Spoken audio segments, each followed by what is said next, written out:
Hello YouTube, and welcome back to Let's Play Dungeon Defenders. I know I haven't really been updating or playing that much, but hopefully I'll get back into it a little more. So for this level, this is second least favorite level. My second least favorite level. Why? I'm not 100% sure, because if you look at the map, it seems pretty symmetrical. I mean, the enemies on the top, I'll put a little annotation to point out which ones I'm talking about. I mean, they're kind of switched, but they're relatively symmetrical, I guess. But then this door has 3 enemies. I mean, on the first round, of course. But just this door has 3 enemies. And then 13, 12, 1, but then another 13, 12. So there's all these enemies coming in this way, and then just hardly any coming in this way. But obviously I still need to defend against them because, you know, got a crystal right there. But they just don't seem very balanced, I guess. Even though technically it is kind of balanced horizontally, vertically, I'm not sure which way. I think balanced vertically is what it is. So anyways, I'm going to place my Aprentice, because that's what we do when we're playing this game. Okay. So I don't like the stage, so I'm not 100% sure on how well these builds will hold up. Pushing the wrong button, but I'm just going to see how this does, and if I fail, then oh no. This is going to be the first level where I fail. And I might put that in the description, or maybe even the title. So you'll already know if I win or not. But obviously I do not know, because I have not posted the video yet. Obviously, because I'm recording the episode, and I could not have posted it. But this is all I'm going to put here, and then I'm just going to go defend against these guys on my own. Just for the first round. I still have 70 mana, so I could place a magic reset tower, or at least a magic blockade, but instead I'm just going to rely on my actual attacks for these guys, because again, there's only 3, so I should be able to take them down fairly easily. And those fireball towers should do pretty good on their own. They shouldn't have much trouble, unless I put the blockades a little too close, and then an enemy with a fire advantage might be immune before it hit the wall, and then it will hit the wall and maybe be out of range or something. But it doesn't seem like that's the case, so pretty good so far.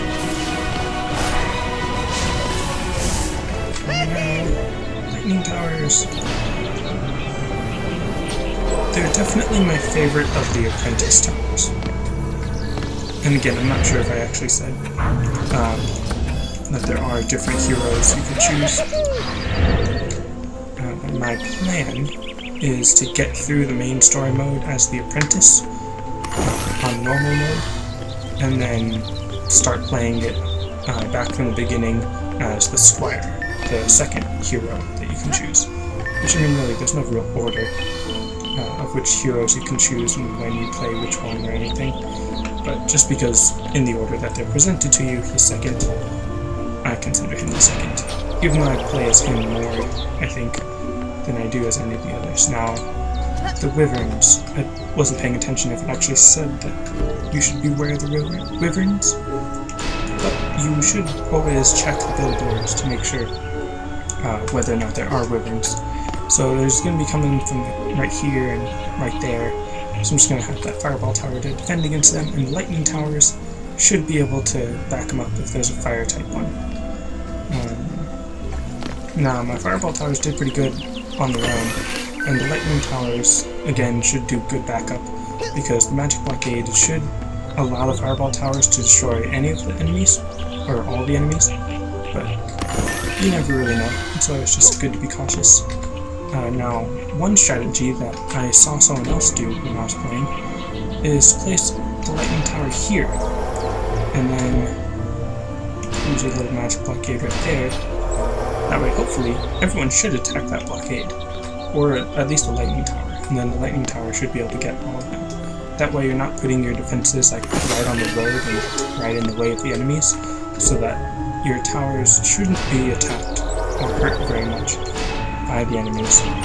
But with the magic blockade there, then everything should be covered. Now I still have some mana left, so I'm going to try to build another blockade just to be sure that no enemies are getting by without hitting it. And what I really like about the lightning tower is that you don't really need to aim it any direction. I don't think you actually can aim it a direction. It's kind of a bad placement, but work with what you got. Like I say, you don't really need to aim where the lightning tower is. It just kind of has an area effect. Also, there were wyverns. I'm not really sure how to pronounce it. Wyverns or wyverns? Wyverns? No, that's not how to say it. But yeah, they are coming this way. I'm not sure if the lightning towers will get them. And that one's electric type, so for sure that one's not going to get them. The one on the right, I'm not sure if that will get them.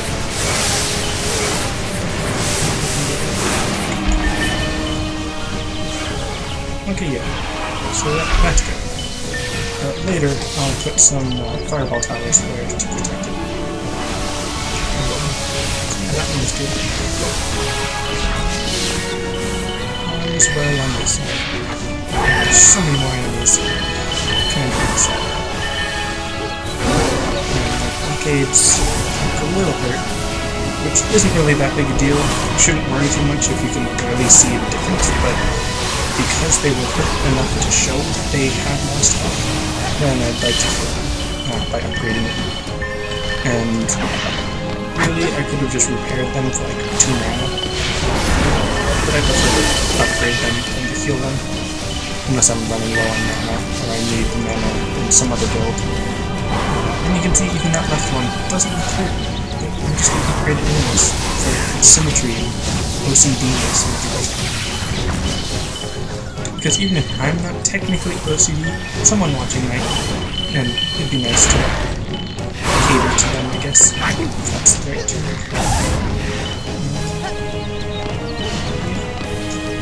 I should probably, pay attention to the action, so that you have something to watch instead of me just running around.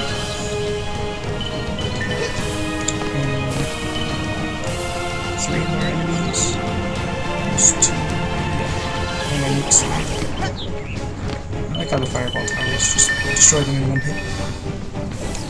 Now, what you might have noticed is that the lightning tower, it doesn't really reach all the way to this side, or all the way on the other side. So I should buy another one, well, 2 more really, like put it right there or something so that I can get both sides. But as you can see, because when the fire enemy hits the magic blockade, loses his fire ability, fireball tower destroys him, then I don't really need the electric tower right there, the lightning tower.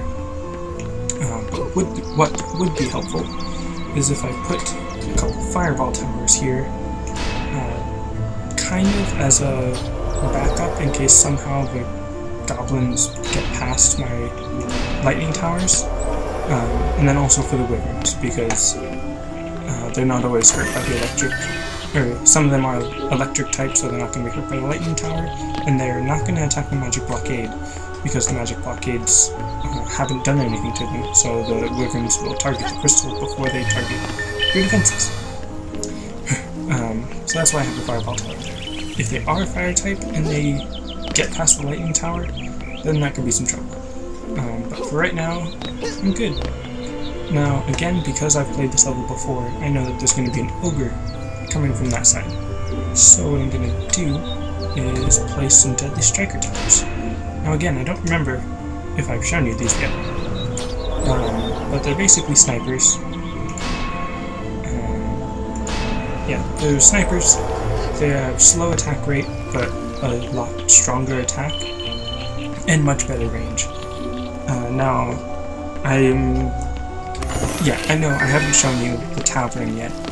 I'll maybe show that in the next video, but there's training dummies in the tavern, where when you attack them, it shows you how much damage you're doing to them, and it'll even calculate the damage per second.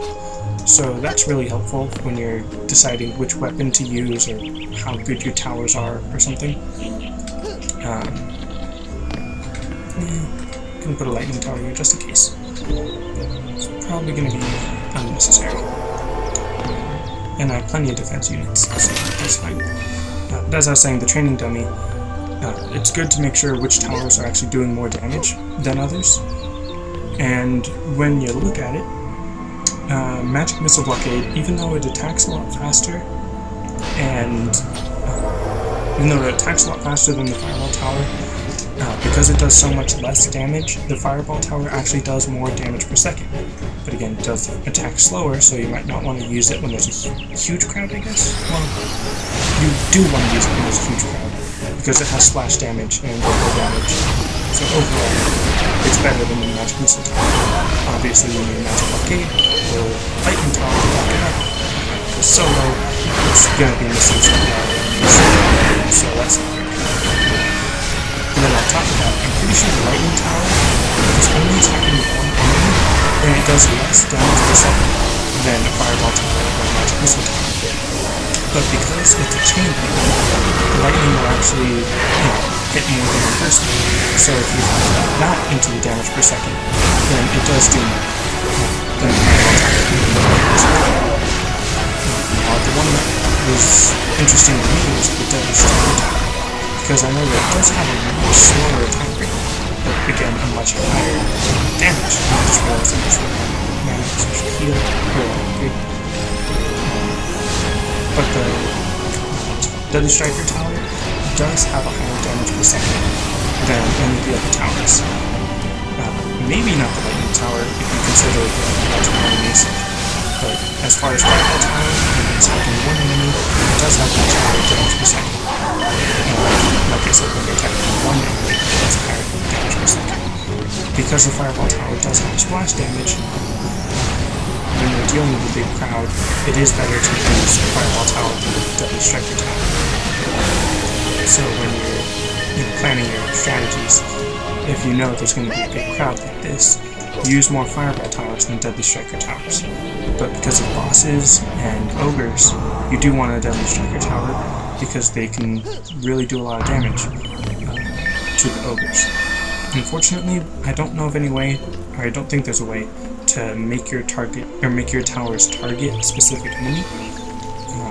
So you can't have your Deadly Striker Towers focus on ogres if there is one on the field. But generally, they'll go after it. I mean, they're not going to ignore the ogre. Just if you make sure that you kill all the other enemies near it, then they're going to target ogre. Now again, I'm going to contradict myself. Because these barely have any damage, but they do have enough to show that they're damaged, and I'm just upgrading them, I mean, not upgrading them, I'm repairing them instead of upgrading them. And look at all these enemies, all these different types of enemies. Like I said, I'm just repairing it, because they really didn't take that much damage. So apparently this is a really good strategy, even though I haven't been paying attention to it. I'm not going to upgrade it, because yeah, they should be able to handle that. Second to last wave. Didn't upgrade this one. As I was saying about ogres and bosses, it is better to have a Deadly Striker Tower, but don't rely only on Deadly Striker Towers, because also they don't have an elemental affinity, or not affinity, that's not the right word, but they don't have an elemental attribute. So they're not going to be stuck the way a Lightning Tower or a Fireball Tower is when they're up against elemental enemies. So the Deadly Striker Tower is very good against bosses and ogres, but you should use a Fireball Tower or a Lightning Tower, or both, when you're going up against crowds. This way. Alright, ready for this level, or this round. Wave. Why does it call it different things? There should be a wave in the stage? I don't know. Is this a stage or a level? Standing right next to them, because they didn't attack them. There's no spawn. Just the Dark Elf archers. And I emphasize Dark Elf archers because they're Dark archers, just because Dark Elf is what attacks you, because there's also Dark Elf mages and Dark Elf warriors, which should become this week. And it's the mage warrior archers, which are Dark Elves. So it would be easier just to say Dark Elves prioritize melee towers. For some reason, I was just saying Dark Elf mage. That's not towards me. Clearly, nothing is going on.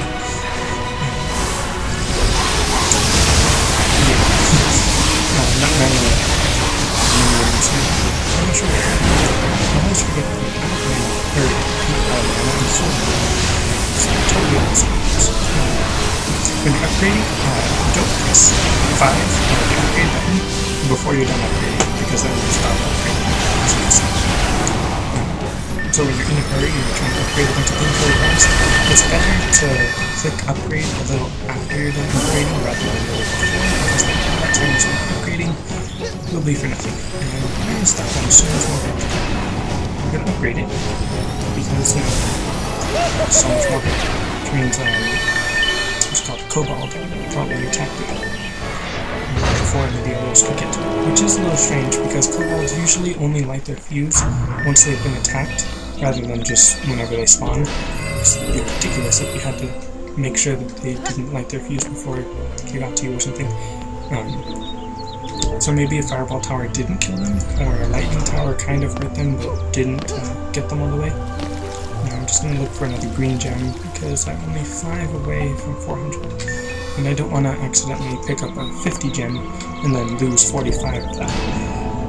Even though it really won't make much of a difference. It's just nice not to be wasteful. Now, let me check my stats. Oh yeah, I do have some equipment on. As you might have noticed, there's some green equipment. And yeah, I'll take a look at this one. So, no, I'm not gonna get that. Okay, what does this do? No. Okay. Sometimes they say that they're green or that they're better, but really they're just a little different. This one actually is better, because I'd rather have my towers attack faster and have them then be able to repair them faster.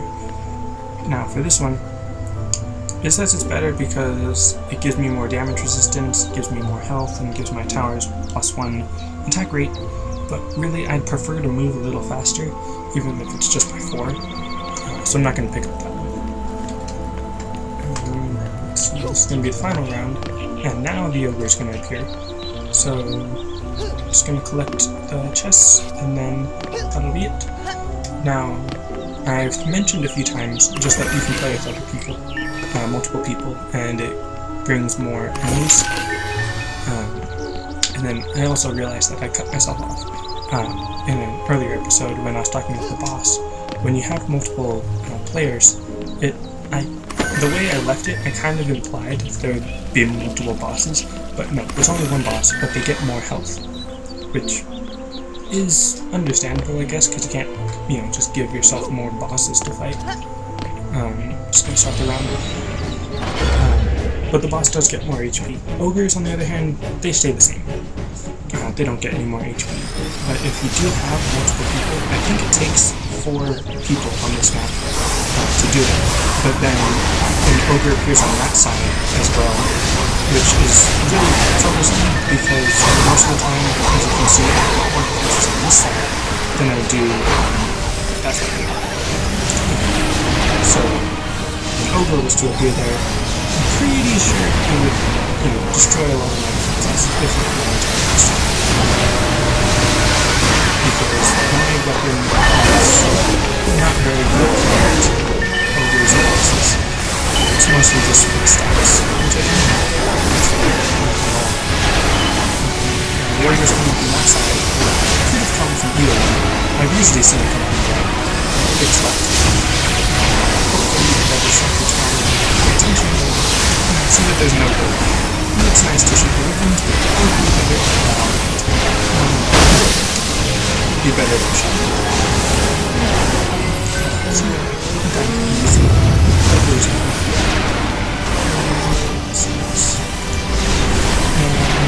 I'm not sure if it's you can press the options that appear on the key screen, or you can press the middle mouse button to do it this way. I think I did this. And go to some defenses, and here it'll tell you the description and tell you how many defense units you press. Now, again, I've talked about it before, I think when you max out your defense units, you get a little experience bonus. So even though it's really unnecessary, I'm just going to place Fireball top here, and then there's a decent tower, I'm not a magic arcade. It isn't very good spot, right? So it's just right, my Fireball top is against this. So now I have 100 defense units. So I should get a little experience boost. I'm not sure if it's a multiplier or a mental boost. Probably just a boost.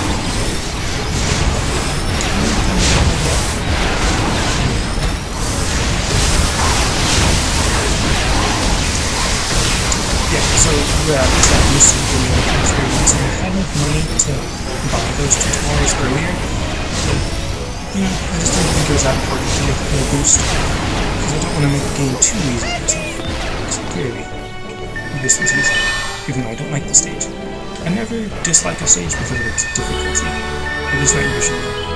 I always just dislike it because it's weird looking or something. And I'm still only getting 4 points per level, so I'm just upgrading them straight across. But once I start getting 5 per level, which I think is at like level 35 or something, then I'll do all 4 into 1 and then add 1 there. And then on the next level, I'll add 1 here, and there's another 1 there, and just try to keep them all even. I'm actually surprised that none of my stats are decreased by these in my equipment. I mean, my defenses are decreased, but I don't really care about those. I don't get hurt that often. And man, I am so close to leveling up again. It always slightly bugs me when that happens, because I'm always right there. Like, there's something else. If I had filled up my defense units earlier, I would have leveled up twice. But that's going to be pretty much it for this one. Hope you liked this episode. I realized I was talking a little bit more than usual, or at least I think I was talking a little faster.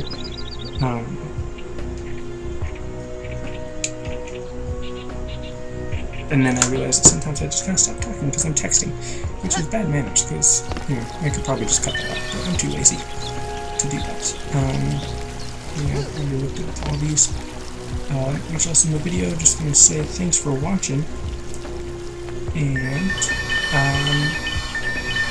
like the video if you liked it, and subscribe if you want to see more and all that, which I don't usually say, but I don't want to just end it right now, per se. Attack rate's better than damage at the moment, at least in my opinion. I'm just checking all these, see if there's anything good, anything worth showing you that I'm going to swap out. It's always good to check the items before you leave, because sometimes, you know, there might be something really amazing that you just didn't know was there. But yeah, that's it. So thanks for watching, and I'll see you next time.